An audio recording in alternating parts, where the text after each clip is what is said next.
background that's pretty traditional, but your gifts are non-traditional.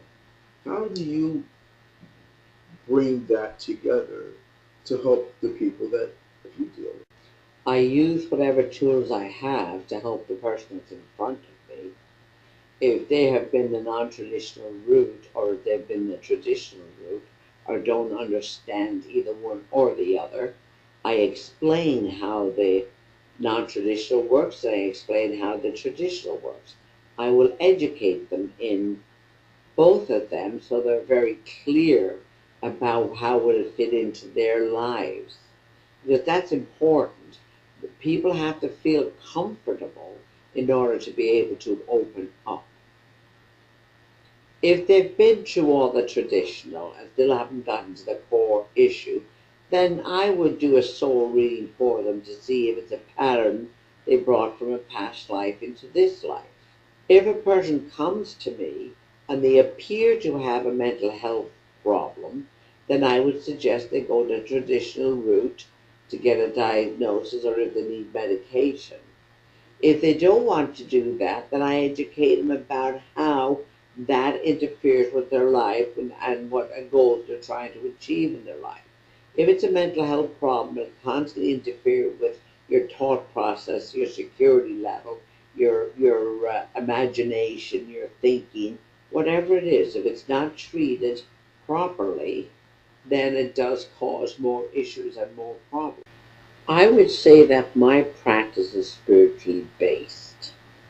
That involves the person's personality and their soulality and their history of their soul and why they're in relationships that they are in.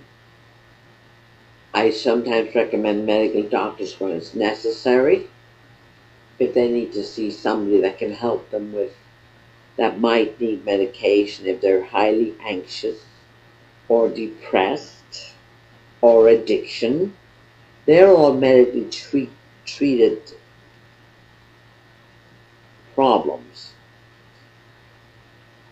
So I provide, if somebody comes and they have a problem with someone who's passed over, loved ones passed over, but they had a conflicting issue with them, then I will, through my mediumship, I can bring that person in and we can often resolve that conflict.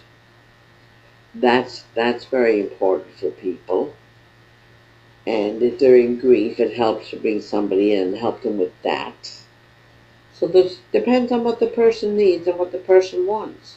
So I would do my best to figure that out between the both of us, what works best for them, and give them suggestions that they can follow. Some people need group support, and I would recommend that to somebody that needs it, and probably give them some resource somewhere they can get in touch with someone to attend certain groups, especially if they're living with addiction or if they need support for mental health issues or they need support for grief.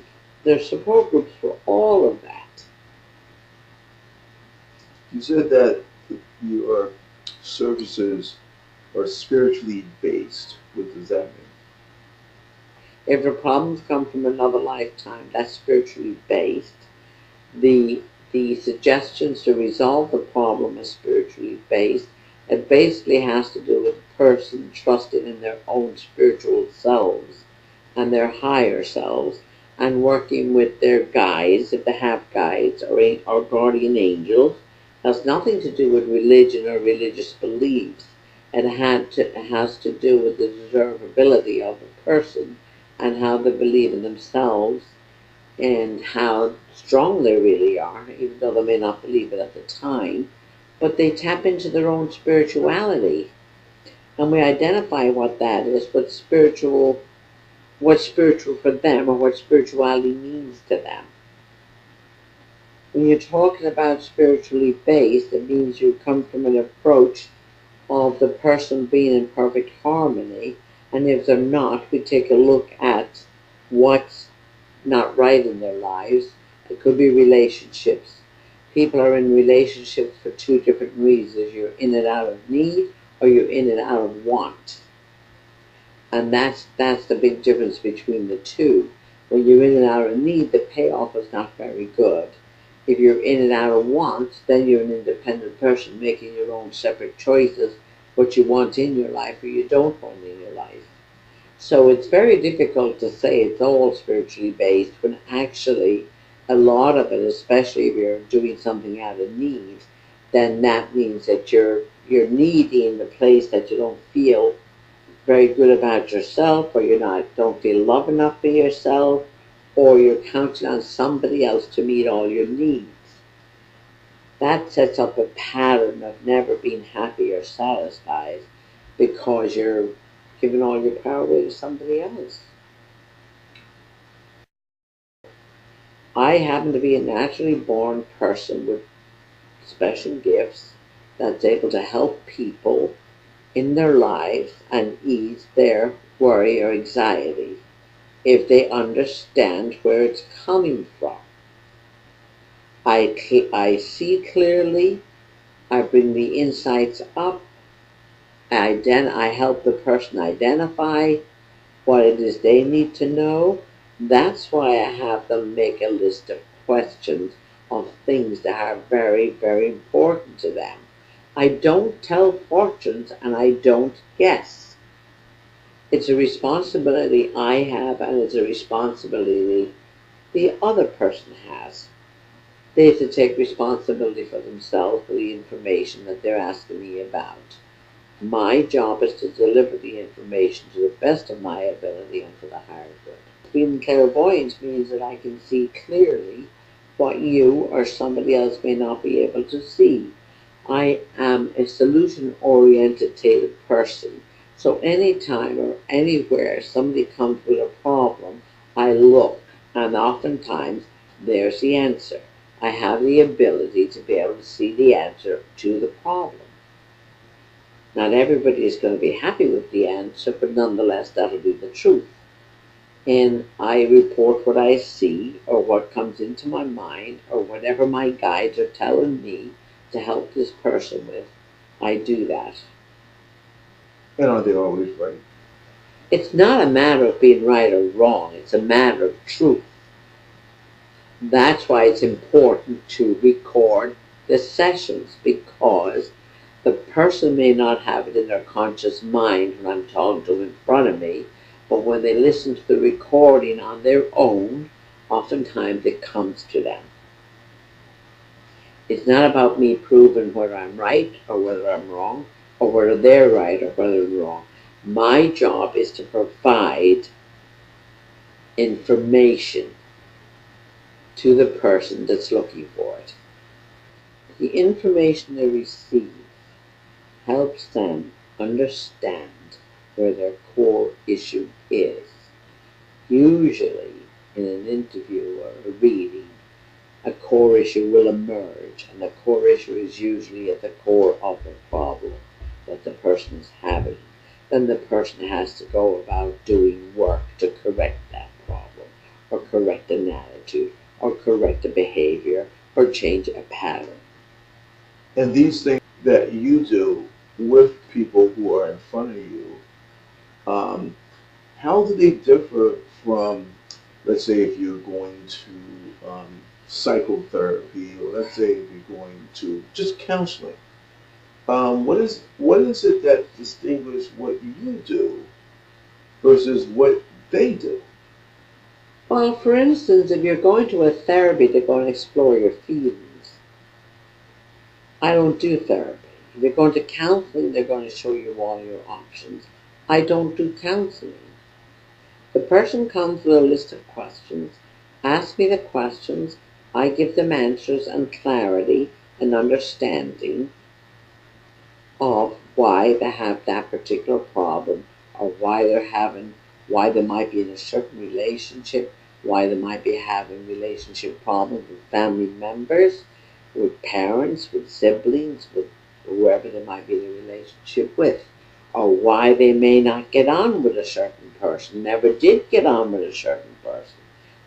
All of that could be from past lives. When we explore it, then we find out what's real and what's not real. In the process that you take up less time to get to that core issue, than traditional methods? The only thing I can add to that is I've had lots of people who've spent many years in therapy come to me looking for insights as to why they're still having the problem. So through the reading, we get to the core issue. Now, if the core issue strikes the person for their truth, then they have a much better understanding of their ongoing problem, and then they can set about changing that problem. Sometimes it's changing an attitude towards it, sometimes it's changed behavior, sometimes you have to train the brain to name it, claim it, own it, heal it, let it go. Sometimes it's about isolating everything to one incident that creates many problems in life, or it can relate to making absolute decisions when you're a child or a teenager under traumatic situations. Children and teenagers make absolute decisions, shut down to survive, and then forget all about it until it emerges later on in relationships and creates problems for them. That's the kind of insight I provide. And you can get to that level of accuracy about someone's issue within a 1 hour session. I don't create dependencies, and usually they will come one time, may come back later at a later date for a tune-up. So some, according to a lot of clients that I've worked with, report the insight was phenomenal for them, and they were able to resolve a lot of issues. Testimonials has been spoken to that. In fact, it's been said I can do 20 years of therapy in an hour. Sometimes that's very, very true. Sometimes it's not true.